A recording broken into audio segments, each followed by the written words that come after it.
Hoy vengo a proponerte un experimento. Te voy a pedir que cierres los ojos y que imagines una cama de un hospital con una persona, hay flores alrededor y hay un ramo que tiene específicamente un cartel que pone que te mejores. El paciente recibe visitas constantemente. ¿Qué crees que le ha ocurrido?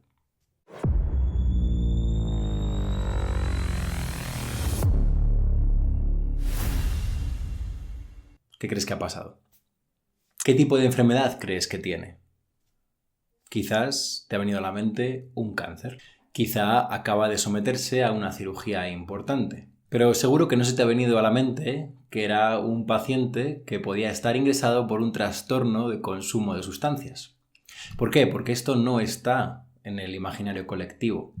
Hay un estigma respecto a este problema de salud mental y hace más difícil que pensemos que esto puede llevar a un ingreso. Y de hecho ese estigma hace que solamente 1 de cada 10 personas que sufren un trastorno por consumo de sustancias reciban realmente la atención que necesitan. Existen muchas posibles explicaciones para esta brecha entre un problema, un trastorno por consumo de sustancias y el resto de problemas en salud mental.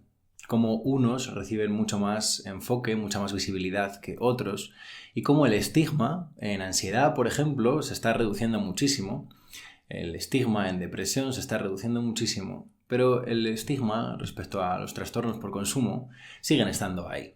¿Cuáles son algunas de las palabras que nos suenan como peyorativas que tienen que ver con este estigma del que todos participamos o hemos participado de una forma u otra? Bueno, a mí las palabras que se me vienen automáticamente son las de drogadicto, adicto, junkie, alcohólico, cocainómano, porrero.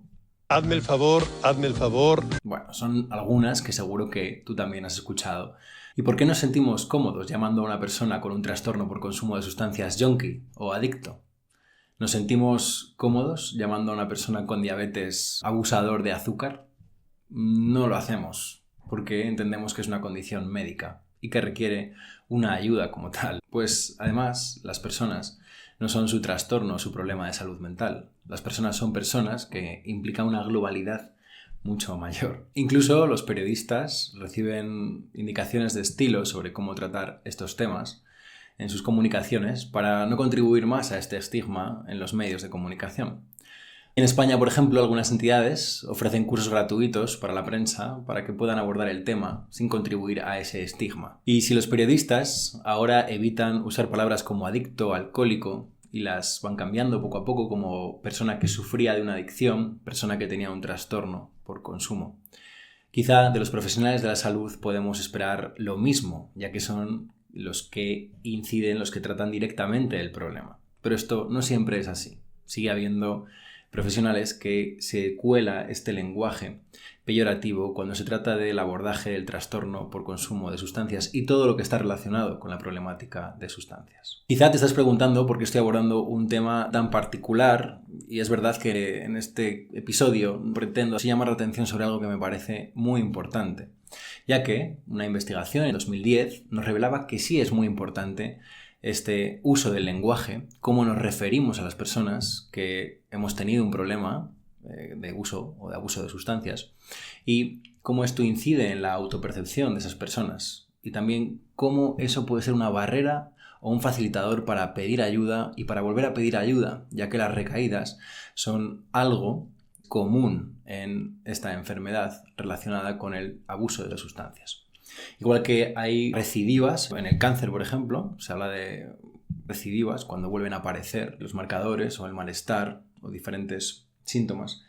En los trastornos por consumo de sustancias ocurre exactamente igual. Entonces es muy importante que podamos quitar esa parte peyorativa dentro del problema y por eso he querido hoy aportar en esta dirección. En 2010, el Hospital General de Massachusetts hizo una comparación entre 2 grupos de pacientes que eran exactamente idénticos, pero que sí que había una gran diferencia entre cuando recibían esas palabras de eres un abusador de sustancias o eres una persona que tiene un trastorno de consumo de sustancias. Los profesionales de la salud que veían el problema a la persona como un abusador de sustancias usaban mucho más esa terminología relacionada con la moral, como que era un problema de moral, que a veces también en español hablamos de es un vicioso, ¿no? Es algo como moralmente reprobable. O también hablaban de enfoques basados en es la ley la que tiene que caer sobre esta persona. Todo el peso de la ley es la que tiene que encargarse de esta problemática. Sin embargo, aquellos profesionales que vieron el caso como un trastorno por consumo de sustancias eran mucho más proclives, era mucho más probable que recomendaran abordajes de tipo terapéutico o relacionados con salud mental.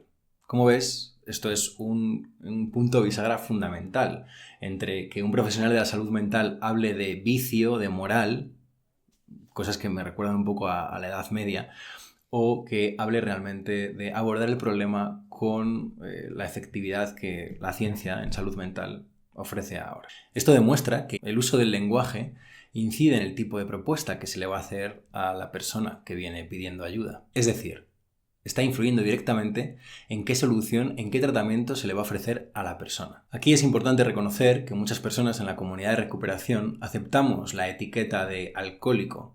Yo en mi caso no me importa considerarme como un adicto por haber tenido un problema de sustancias, pero eso es algo que hago yo particularmente, personalmente, no como profesional. Vengo de un proceso de recuperación, he trabajado varias cosas y la palabra para mí no tiene una connotación negativa como tal. Es algo que puedo integro en mi día a día perfectamente. Pero ahora estamos en el paso previo a recibir la ayuda. Estamos en el paso previo en el que una persona que tiene un problema, está en un consumo activo, ¿cómo va a ser recibida cuando pida ayuda? Es por esto que hago este vídeo, para esta llamada de atención sobre cómo usamos el lenguaje y cómo puede afectar esto hacia estigmatizar más a una persona o facilitarle que realmente se acerque para poder recibir la ayuda que necesita. Para mí la palabra alcohólico o la palabra adicto no tiene ese peso, pero porque me ayuda a recordar ciertas cosas de mi recuperación y ciertas precauciones y ciertos trabajos que he de seguir manteniendo actualizados. Pero aquí el foco, en este episodio, no estoy poniendo el foco en las personas que ya están recuperadas, sino en las personas que están en un problema activo de consumo y cómo desde los profesionales y desde el lenguaje mediático se puede contribuir a que esas personas den un paso hacia adelante y pidan ayuda o que simplemente se sientan más estigmatizadas y reculen y se escondan y ni siquiera lo puedan comentar con su círculo más cercano. En comunidades de 12 pasos se anima a utilizar etiquetas como adicto o alcohólico, y eso es muy útil y muy valioso en esos contextos, pero quizá cuando estamos en un ámbito profesional o en un ámbito personal, familiar, de amistad, esas palabras pueden añadirle más carga a la persona a la que nos estamos dirigiendo. Y yo creo que las personas han de poder tener la libertad de cómo se ven a sí mismas y de cómo se denominan a sí mismas. Utilizar ciertas palabras con tanta carga emocional a veces simplemente va a provocar un rechazo, va a provocar que la persona se aleje, porque lo que le estamos haciendo es alimentar el estigma respecto a una enfermedad, a un problema de salud. Otro ejemplo sería el término estar limpio, porque por contraposición lo que estamos implicando es que el consumo tiene algo sucio, y volvemos otra vez a esta perspectiva moralista de la suciedad, del vicio. Sin embargo, cuando hablamos de test de drogas y las personas, el test muestra que han consumido, podemos cambiar ese sucio o limpio por positivo, dar un positivo o dar negativo. Es decir, desde una perspectiva de lenguaje que ayude y cuide a la persona, tratamos de reducir al máximo las cargas valorativas y nos limitamos a describir qué es lo que está ocurriendo. Un positivo en una prueba de drogas no es lo mismo que estás sucio, has consumido. ¿Veis que esto, como que ves conmigo, ¿no? Que añade como carga moral, carga despectiva hacia la persona? Y esto no ayuda en absoluto. Una persona que consume y que tiene un problema de consumo, créeme que es la más interesada en dejar de hacerlo. Nadie se levanta por la mañana y piensa, me voy a joder la vida consumiendo. Así que todo lo que podamos hacer para disminuir el estigma sea bienvenido. Esa es la intención que tengo con este vídeo, realmente. Así que, como te decía, en vez de limpio o sucio, podríamos hablar de haber dado negativo, estar estable, estar en abstinencia. Hay muchas posibilidades que podemos ver más adelante, si queréis, sobre cómo podemos acercarnos a una terminología mucho más compasiva, mucho más amable. Es cierto que habrá muchas personas que por ignorancia, estoy convencido que es por un tema de ignorancia, de que hay poca difusión al respecto, pueden seguir utilizando un lenguaje estigmatizante. El lenguaje tiene que ver también con cómo se ven las enfermedades y las problemáticas. Entonces, te invito aquí a que, tanto si eres un profesional como un familiar, como una persona que está pasando en sus propias carnes por un problema de este tipo, a que revises ese lenguaje, que nos ayude a acercarnos, a ver cómo podemos ser más cálidos y de más ayuda para las personas que están pasando por una dificultad de este tipo. El papel de los profesionales de la salud no es juzgar o estigmatizar a las personas, es ayudarlas a mantenerse comprometidas con sus objetivos, apoyarlas y darles recursos. Entonces, ¿cómo podemos hacer eso si estamos utilizando un lenguaje que es estigmatizante?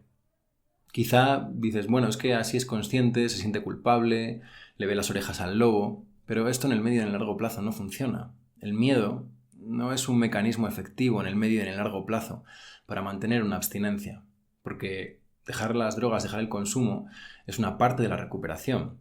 Y está demostradísimo que el miedo no forma parte de una estrategia a medio y largo plazo para realmente hacer una recuperación efectiva. Si es por miedo, el miedo va a haber un momento que va a ser tumbado por la ansiedad y el malestar que siente la persona. Y el consumo va a ser una alternativa. Sin embargo, como profesionales, el papel del profesional tiene que ver con delimitar objetivos, acompañar a la persona en esos objetivos, darle herramientas, darle una educación sobre la problemática. La manera en que conceptualizamos la adicción también influye en la manera en que la tratamos. Es la diferencia entre cuando un paciente entra por la puerta que reciba el mensaje de otra vez has consumido, otra vez estás aquí, a ¿cómo podemos ayudarte? Que reciba el mensaje de me alegra verte de nuevo. ¿Cómo podemos ayudarte a mantenerte estable y sano y a salvo del consumo? Veamos cómo mantenerte a salvo y estable en tu vida. Muy bien. Si te ha gustado este mensaje, si te ha hecho pensar o reflexionar, por favor dale like, suscríbete, todo esto que ayuda a que el mensaje llegue a más personas. Y puedes dejarme tus dudas en los comentarios, tus ideas, tu experiencia con el lenguaje que tiene que ver con el mundo de las adicciones. Aquí Lucas, hecho con cariño.